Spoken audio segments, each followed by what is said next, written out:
주시는 말씀은 신명기 16장 9절에서 12절까지의 말씀입니다. 함께 한 목소리로 합독합니다.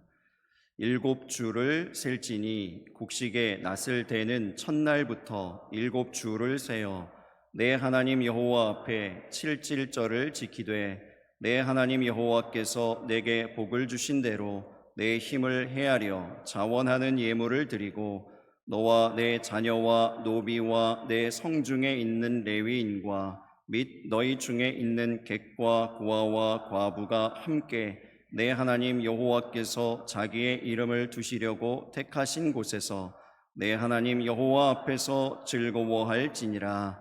너는 애굽에서 종 되었던 것을 기억하고 이 규례를 지켜 행할지니라. 아멘. 자리에 앉으시기 바랍니다. 한 번 더 인사하겠습니다. 하나님의 환대를 경험하는 하루 되세요.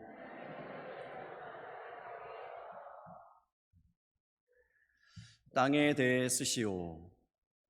어느 회사의 입사시험 문제가 이렇게 나왔습니다.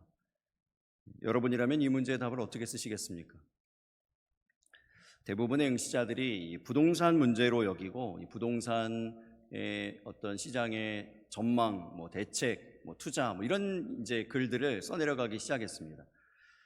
근데 이제 모든 감독관들을 감탄하게 만든 어떤 답이 있어요. 이렇게 썼습니다. 어린 시절 운동회 시간에 운동장에서 땅 하는 소리가 들리면 모든 학생들이 일제히 최선을 다해 달렸습니다. 땅은 뛰어나가라는 소리이기 때문입니다. 그리고 이제 이어서 어린 시절의 추억의 이야기, 친구들하고 운동장에서 놀던 이야기, 선생님들과의 이야기, 이런 이야기들을 재미있게 써내려가고 마지막에 마무리로 이렇게 했어요. 회사에 입사하게 되어서 그 땅 소리를 듣는 순간 그 옛날 어린 시절 운동장에서처럼 최선을 다해 달려나가겠습니다. 이 응시자가 어떻게 됐을까요? 여러분, 우리의 의견이 중요하진 않지만 어쨌든 잘 된 것인 줄로 믿습니다. 오늘 맥주감사주일이죠. 맥주감사주일은 맥주절의 전통을 따르는 날입니다. 맥주절은 구약의 3대 절기 중에 하나입니다. 신명기 16장 16절과 17절의 말씀에 보면 너희 가운데 모든 남자는 1년에 3번 곧 무교절과 칠칠절과 초막절에 내 하나님 여호와께서 택하신 곳에서 여호와를 배웁되 빈손으로 여호와를 배웁지 말고 각 사람이 내 하나님 여호와께서 주신 복을 따라 그의 힘대로 드릴지니라, 이렇게 말씀했어요. 그래서 여기에 나오는 무교절, 칠칠절, 초막절, 이 세 가지 절기, 구약의 3대 절기 가운데 칠칠절이 바로 오늘 우리가 지키는 맥주절이죠. 왜 칠칠절입니까? 6월절 이후로부터 일주일이 7일이잖아요. 그래서 이 7주를 세어서 지키는 것, 그래서 칠칠절이에요. 그리고 77, 49잖아요. 49일 그 다음 날이 50일이지 않습니까? 그래서 50일째 되는 날 지킨다 해서 오순절이라고도 합니다.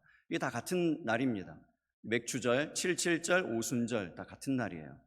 그래서 이제 신약성경에 보면은 사도행전 2장 1절에서 4절의 말씀에 이 오순절이 나오죠. 맥주절이 나옵니다. 오순절이 이미 이름에 그들이 다 같이 한 곳에 모였더니 호련히 하늘로부터 급하고 강한 바람 같은 것이 그들이 앉은 온 집에 가득하며 마치 불의 혀처럼 갈라지는 것들이 그들에게 보여 각 사람 위에 하나씩 임하여 있더니 그들이 다 성령의 충만함을 받고 성령의 말하게 하심을 따라 다른 언어들로 말하기를 시작하니라. 성령이 강림한 시간, 그 시간이 바로 이제 오순절 날이에요. 맥주절, 우리가 지키는 이 맥주절이죠. 그런데 이제 질문이 생기죠. 오순절은 성령 강림 주일은 이미 지켰습니다. 6월 8일 주일, 6월 둘째 주일로 성령 강림 주일을 지켰습니다. 그런데 이 같은 날이라고 했는데 왜 맥주절을 또 지킵니까? 맥주절의 전통을 따르는 맥주감사주일은 왜 따로 지킬까요? 맥주절 가운데 담겨있는 의미가 있기 때문에 그래요.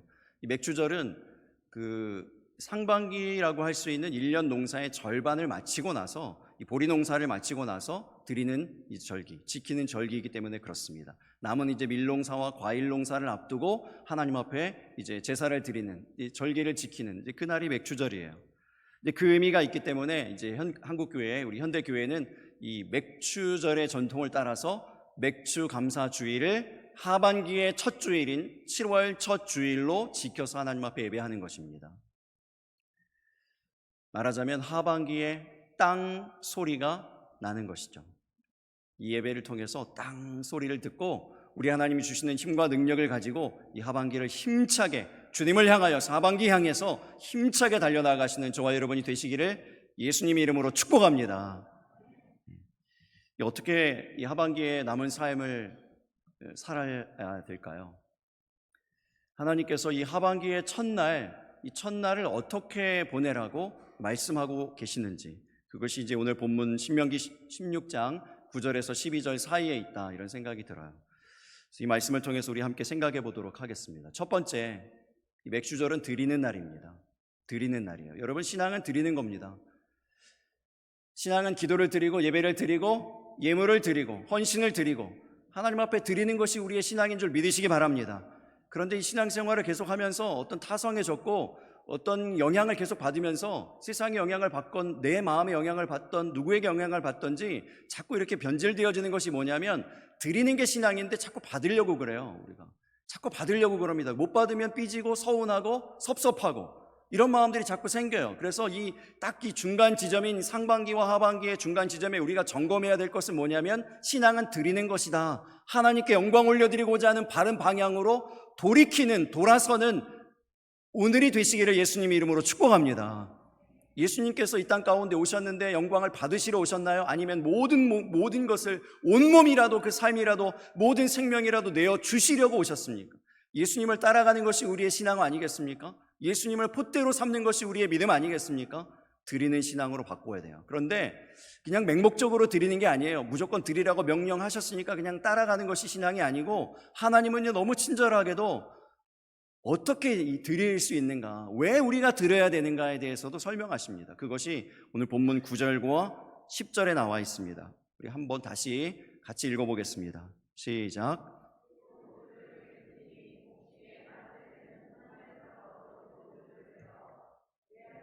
여호와 앞에 7.1절을 지키되 내 하나님 여호와께서 내게 복을 주신 대로 내 힘을 헤아려 자원하는 예물을 드리고. 여러분, 이 맥주절을 지킬 때 이제 지켜야 되는 원칙이 있는데, 맥주절을 지키고 또 예물을 드릴 때의 원칙이 있어요. 세고 헤아리라는 것이죠. 7주를 세고, 그리고 하나님께서 우리에게 주신 복을 헤아려서, 우리의 힘을 헤아려서 예물을 드리라는 것입니다. 은혜는 대충이 아니라고 했습니다. 우리가 받은 은혜는 대충의 은혜가 아니에요.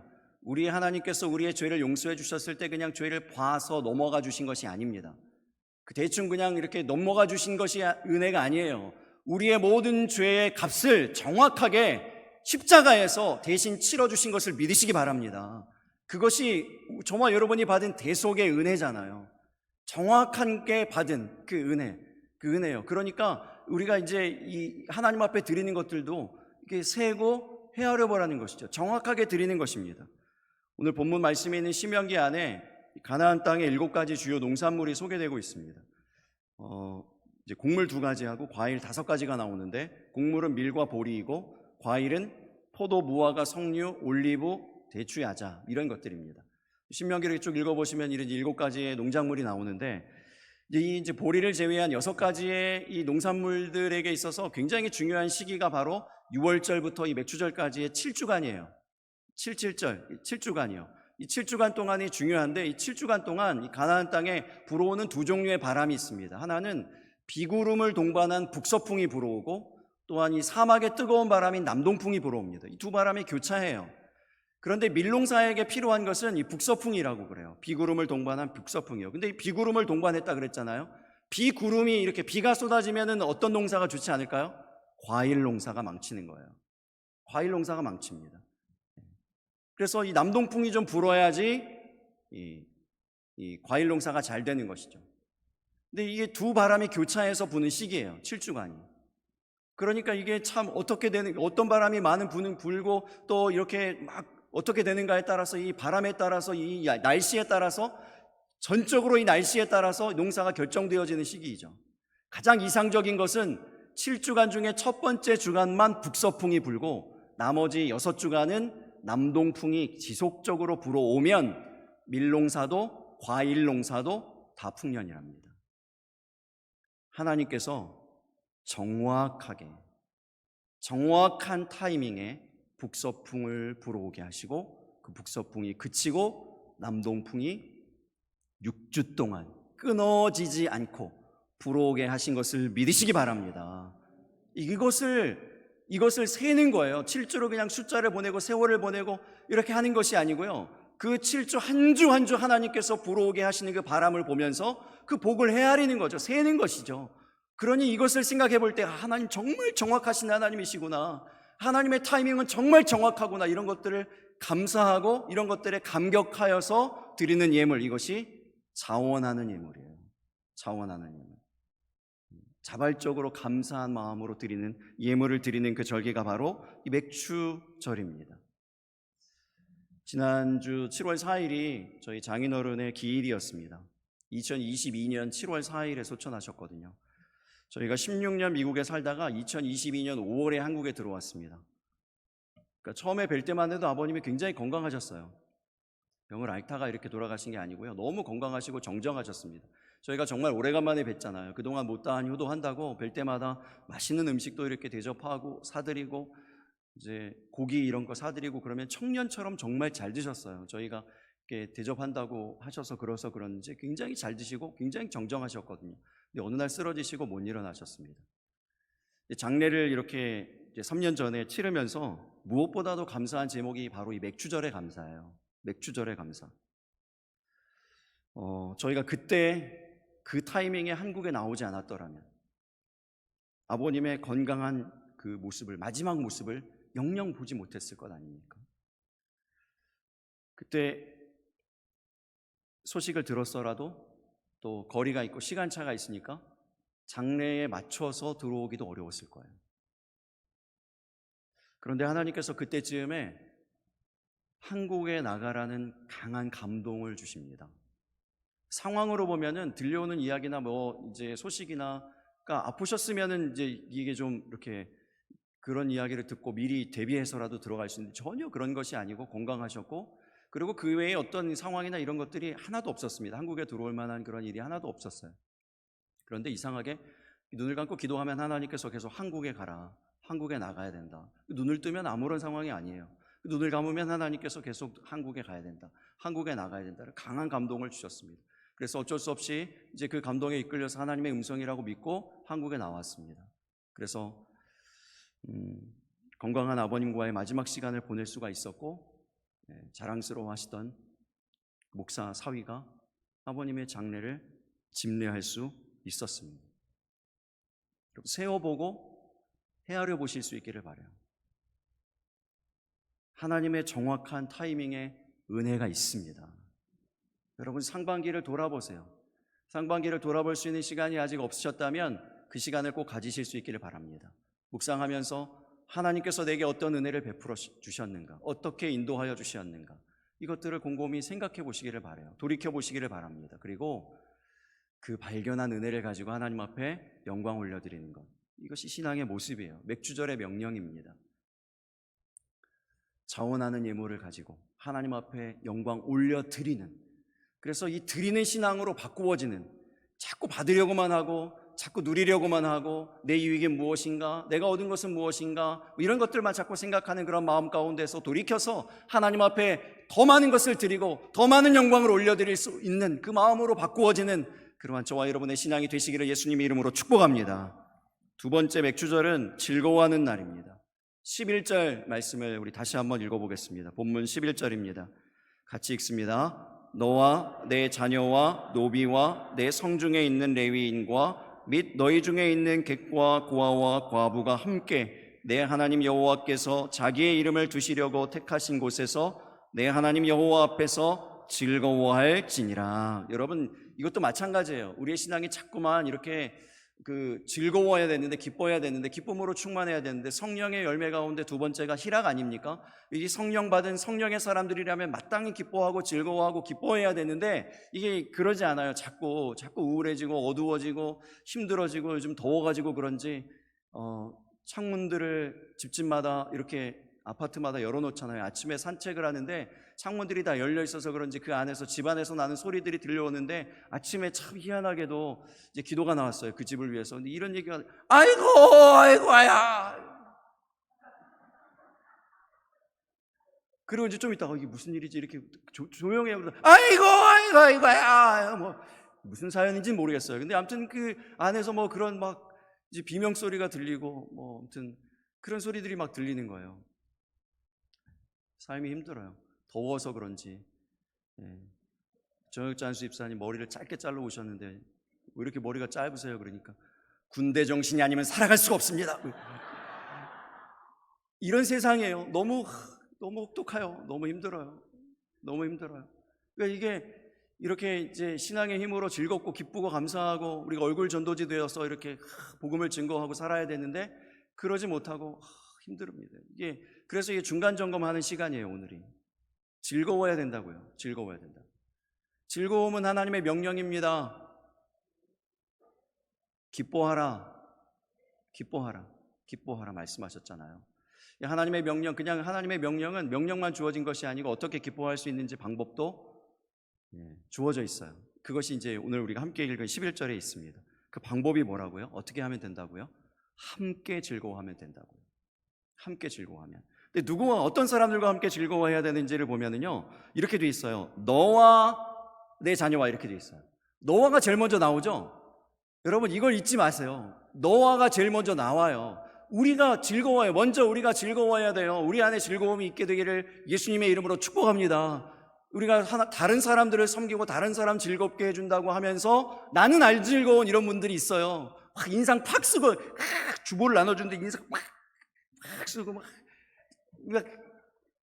뭐 인상 팍 쓰고 뭐 이렇게 하시는 분들 계시거든요. 하지 마세요. 그러면 하나님이 기뻐 받으시겠습니까? 그래서 이게 포함되어 있는 사람이 누구라고요? 우리도 포함되어 있어요. 너와 이게 너와가 먼저 나와요.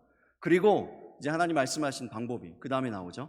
내 자녀와 내 노비와 내 성중에 있는 레위인과 너희 중에 있는 객과 고아와 과부와 함께.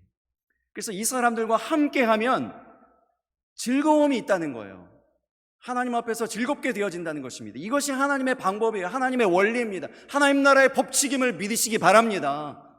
그래서 우리만 혼자 즐겁게 이렇게 혼자 이렇게 즐겁지 않고 그거 즐겁지 않아요. 그건 진짜 즐거움이 아니에요. 이렇게 함께 모든 사람들과 함께 할 때 하나님 나라의 기쁨이 임한다. 이렇게 말씀하는 거예요. 힌두교의 나라 그 인도에서 기독교인으로 선교사로 살았던 선다싱이라고 하는 유명한 분이 있습니다. 이 사람이 이제 어느 추운 겨울날 동료 한 사람과 함께 산을 넘어가고 있었습니다. 길가에 한 사람이 병이 들어서 죽어가고 있는 거예요. 쓰러져 있는 거예요. 근데 앞서가던 그 동료가 이렇게 얘기합니다. 저 사람 저렇게 죽어가는 것은 저 사람의 운명이니 그냥 저 사람에게 맡기고 우리도 이렇게 혼자 걸어가는 것도 힘든데 우리는 우리의 길을 갑시다. 그러면서 그냥 앞장서서 먼저 걸어가는 거예요. 선다싱은 아닙니다. 하나님께서 혹시 이 길을 걸어가게 하신 것은 저 죽어가고 있는 저 사람 구원해 주라고 도와주라고 부축해 주라고 우리를 보내신 줄 어떻게 알겠습니까? 하면서 그를 등에 업어요. 추운 겨울날 눈보라가 치고요. 산을 넘어가야 됩니다. 배는 고프고요. 힘은 빠지고요. 땀은 뻘뻘 흘려지고 죽을 고비를 몇 번을 넘기고 그 산을 넘어갑니다. 그래서 결국은 똥말똥해가지고 그 목적지에 다다른 거예요. 이제 살았구나 하고 안도의 한숨을 내쉬고 있는데 발에 뭔가 걸려요. 무엇일까요? 앞서 걸어가던 동료의 시신이에요. 혼자 걸어가다가 얼어 죽었어요. 그리고 나서 시간이 지나가지고 사람들에게 선다싱에게 물어봅니다. 선다싱, 당신에게 인생에 있어서 가장 어려운 것은 무엇입니까? 주저하지 않고 이 사람이 이렇게 얘기해요. 내가 함께 지고 가야 할 짐이 없을 때 가장 어렵습니다. 여러분 인생에 있어서 이런 일 한번 겪으면은요 명확하게 박히는 거예요. 신앙이 무엇인지, 하나님이 무엇을 원하시는지, 복의 길이 어디에 있는지가 분명하게 박히는 거예요. 내가 혼자 살려고 하면 죽는구나. 그러나 내가 져야 할 짐이라면, 내가 감당해야 할 짐이라면 함께 갈 때 그 길이 사는 길이구나를 분명히 알게 된 거예요. 분명히 알게 되고 이렇게 얘기하는 겁니다. 내가 가장 어려울 때는 져야 될 짐이 없을 때 어렵고, 이 얘기는 무슨 얘기인가 하면요, 하나님이 내게 뭔가 짐을 주지 않을 때는 두려운 거예요. 나를 죽이시려나? 그 동료가 생각나는 거예요. 내가 혼자 있다 죽는 건가? 이런 생각이 드는 것이죠. 출애굽기 34장 22절에서 24절을 보시기 바랍니다. 우리 같이 읽어보겠습니다. 칠칠절 곧 맥추의 초실절을 지키고 세말에는 추장절을 지키라. 너희의 모든 남자는 매년 3번씩 주 여호와 이스라엘 하나님 앞에 보일지라. 내가 이방 나라들을 내 앞에서 쫓아내고 내 지경을 넓히리니 내가 매년 3번씩 여호와 내 하나님을 뵈려고 올 때에 아무도 내 땅을 탐내지 못하리라. 남자들이 다 절기를 1년에 3번 지키려고 다 땅을 비울 때, 그 지역을 비울 때 그 땅에는, 그 성읍에는 누구만 남을까요? 여자와 아이들, 노약자들만 남아요. 그런데도 그 둘러싸고 있는 이방 나라들이 그들을 침범하지 못한다는 것입니다. 왜요? 하나님께서 지켜주시기 때문에. 우리가 하나님의 일을 하면 하나님 우리 일 하심을 믿으시기 바랍니다. 우리가 감당해야 할 일이 뭘까요? 우리가 감당해야 할 하나님의 일이 뭘까요? 이런 것들이요, 절기를 통해서 말씀하시는 하나님 나라의 원리, 하나님 나라의 법칙들이요, 세고 헤아려 보고, 그래서 감사의 제목을 발견하고 그 자원하는 예물을 드리고요, 또 즐거움을 회복하고요, 하나님 안에 즐거움을 회복하기 위해서 하나님 말씀하신 대로 내가 함께 해야 될 사람들이 누구인가를 돌아보고요, 이런 일들이요, 이 일들을 할 때에, 이런 이 절기의 명령들을 지킬 때에 하나님께서 우리를 지켜주신다는 것입니다. 오늘 설교 제목이 복곡과 서dom입니다. 설교가 거의 끝나가는데 설교 제목을 설명합니다. 참 불친절한 목사예요, 그렇죠? 어떤 분이 아멘을 하는데 진심은 아닌 줄로 믿습니다. 습관처럼 나온 줄로 믿어. 그렇게 받아들여야지 제가 편안할 것 같아요. 근데 아무튼 이 복곡과 서dom이라고 하는 뜻이 이제 뭐냐면 우리나라의 아주 오래된 전통이죠. 아름다운 전통입니다. 혹시 아시는 분들도 계실 거예요. 복곡은 뭐냐면 한 집에 아기가 태어나면은요, 그 아기가 태어난 것에 감사해서 이곡, 그러니까 백성들을 이롭게 하는 곡식을 따로 만들어서 이렇게 둡니다. 그러면 이 곡식은 어떻게 쓰이는가 하면 이제 그 마을에 가난한 사람들, 병약한 사람들, 노약자들, 행여자들, 이런 사람들에게 곡식이 나누어져요. 그래서 그 사람들이 참 복으로 느낄 것 아닙니까? 감사하게 느낄 것 아니에요? 그래서 그 감사하게 느끼는 것만큼 그 아기에게 복이 될 것이다 라고 하는 것이 이제 복곡이에요. 그래서 복곡입니다. 서dom은 뭐냐면 어쨌든 조금 여유가 있는, 약간 그래도 여유가 있는 이런 집에서 집이 아니고 밥을 지을 때 이렇게 3명 이상 정도 분의 밥을 더 여유 있게 짓는데요. 그래서 그 밥을 못 먹는 사람들, 쌀이 떨어진 사람들, 갑자기 어렵게 된 사람들, 여행 중에 있는 사람, 이런 사람들이 이제 그 밥대가 돼가지고 혹시나 해서 문을 두드리면 그 사람들에게 나누어 줄 정도의 밥을 더 짓는다는 겁니다. 이게 서dom이에요. 이 이외에도 찾아보니까 이런 전통, 아름다운 전통들이 많더라고요. 마당쓸이라는 것도 있는데 정말 이제 먹을 것이 뚝 떨어지고 아이들은 막 울어 제끼고 정말 대책이 없을 때 가장이 이렇게 탁 그 빗자루를 하나 들고 부잣집을 찾아가요. 예고도 없이 가는 거예요. 불러서 가는 게 아니에요. 그래서 이 빗자루로 마당을 그냥 조용히 씁니다. 마당을 다 쓸고 그리고 그냥 돌아와요. 그러면 이제 부잣집 주인이 봐가지고 마당이 쓸려 있잖아요. 누가 쓸었는지를 조사시켜요. 그리고 이제 머슴을 부르는 거죠. 여봐라, 그 집에 가서 며칠 먹을 양식을 주고 오너라. 이 마당쓸이에요. 가난한 집의 아낙네가 산 위로 올라갑니다. 그래서 그 산에 나물들을 캐가지고 부잣집에 들어가요. 그 부잣집 장독대에다가 그 상나무를 올려놓고 그 장독대에 있는 장을 퍼가지고 갑니다. 이 도둑질로 여기지 않았어요. 이것을 산나물설이라고 불렀습니다. 함께 지내는 거죠. 함께 살아갈 수 있도록 만든 거예요. 그래서 그 고을의 그 성읍에 곡소리가 나지 않고 함께 즐거운 소리, 기뻐하는 소리들이 늘 넘쳐날 수 있도록 장치를 만들어 둔 겁니다. 성경에도 이 얘기가 있어요. 레위기 23장 22절의 말씀입니다. 같이 읽어보겠습니다. 너희 땅에 곡물을 벨 때에 반 모퉁이까지 다 베지 말며 떨어진 것을 줍지 말고 그것을 가난한 자와 거류민을 위하여 남겨두라. 나는 너희의 하나님 여호와이니라. 여러분, 이 뒤에 얘기가 뭐예요? 나는 너희의 하나님 여호와이니라. 이 얘기가 뭡니까? 하나님의 명령이라는 거예요. 이것이 하나님 나라의 원리라는 겁니다. 그 법칙이라는 거예요. 이거 지키면 하나님께서 우리를 지켜주신다는 거예요. 이걸 지키면 우리의 즐거움을 하나님께서 지켜주신다는 것입니다. 기쁨이 보장된다는 거예요. 이거 하라는 것이죠.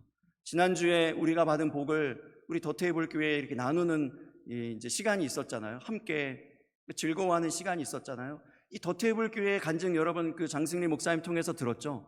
정말 정확한 타이밍에 우리가 정말 이 간판을 세우고 싶은데 그 정말 대책은 하나도 없고 그런 그 재정은 하나도 없고, 근데 그렇게 이제 마음이 무너져 있는 그 정확한 타이밍에 하필 제가 가가지고 안녕하세요 이렇게 인사를 하고 얘기를 하고, 그냥 저는 인사로 뭐 필요한 거 없어요 이렇게 얘기했는데 그 얘기를 냉큼 잡아다가 목사님 우리 교회 간판 필요합니다. 그래서 정확한 타이밍에 우리 교회 간판도 아직 안 바뀌었는데 그 간판이 먼저 바뀌었다고 막 놀라하잖아요.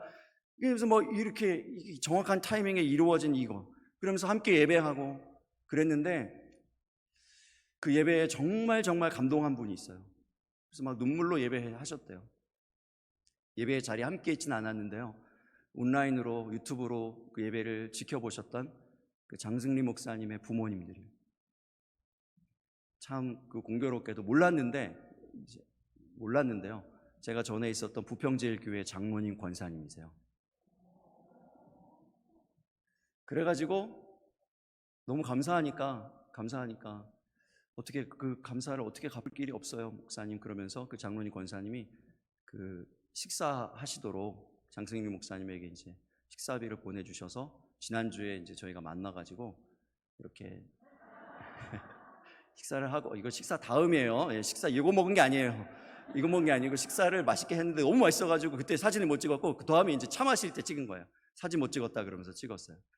이렇게 이제 여러분 모두가, 우리가 모두 함께 한 건데 제가 대표로 인사를 받았어요. 너무 감사합니다. 제가 대표로 감사 인사를 이렇게 받았습니다. 극동방송 우리 모금할 때도 이런 비슷한 은혜가 있었습니다.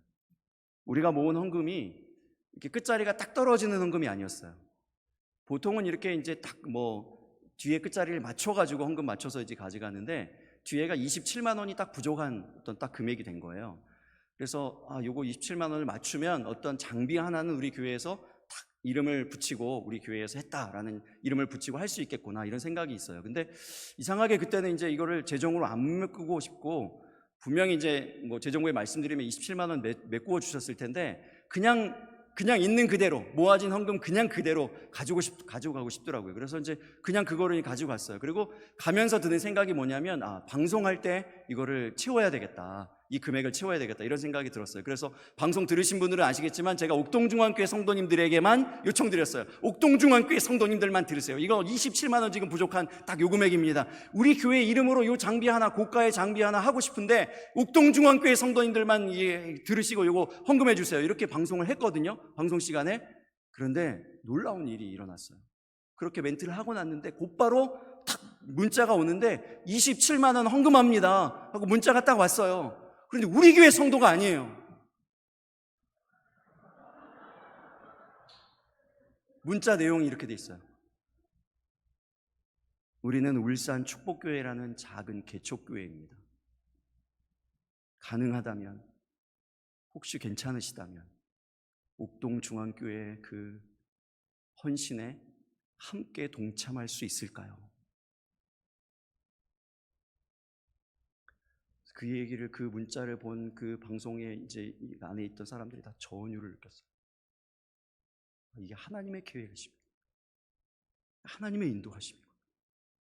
레위기 23장 22절이 그대로 이루어지는 거예요. 제가 의도하진 않았어요. 의도하진 않았는데 그 27만 원 그 짜투리가 레위기 23장 22절에 있는 반 모퉁이, 배지 않은 반 모퉁이, 다 줍지 않은 이삭, 이게 된 거예요. 이게 된 거예요. 그래서 그분들이 그 방송을 하는 동안 얼마나 내내 감사하고 얼마나 기뻐하고, 정말 작은 교회예요. 제가 찾아보니까 정말 상가의 작은 2층의 작은 교회, 그 교회에서 우리 교회에 함께 이름을 올려서 그 장비 바꾸는데 같이 이렇게 들어가게 됐다고 얼마나 감사하고 얼마나 고마워하는지 모릅니다. 그 인사도 제가 다 대신 받았어요. 최재호 목사님 최고래요.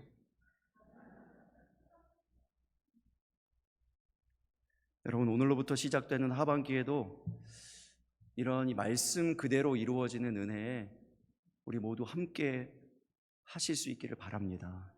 하나님이 정말 기뻐 영광 받으실 줄로 믿어요. 하나님이 우리에게 복을 주셔서 정말 하반기의 시간 내내 감사가 채워지고 기쁨으로 충만하게 되기를 소망합니다. 어떻게 감사할 수 있다고요? 세고 헤아리면 돼요. 그러면 감사의 예물을 하나님께 저절로 드릴 수밖에 없습니다. 감격할 수밖에 없어요. 정확한 타이밍에 주시는 하나님의 은혜 발견하게 되어질 줄로 믿습니다. 또한 어떻게 기뻐할 수 있다고요? 함께하면요. 함께하면 기뻐할 수 있습니다. 함께하는 가운데 기쁨이 있습니다. 하나님께서 맥주감사주일 예배의 땅 소리와 함께 하반기의 삶을 출발하는 모든 성도님들과 함께 하시기를 예수님 이름으로 축복합니다.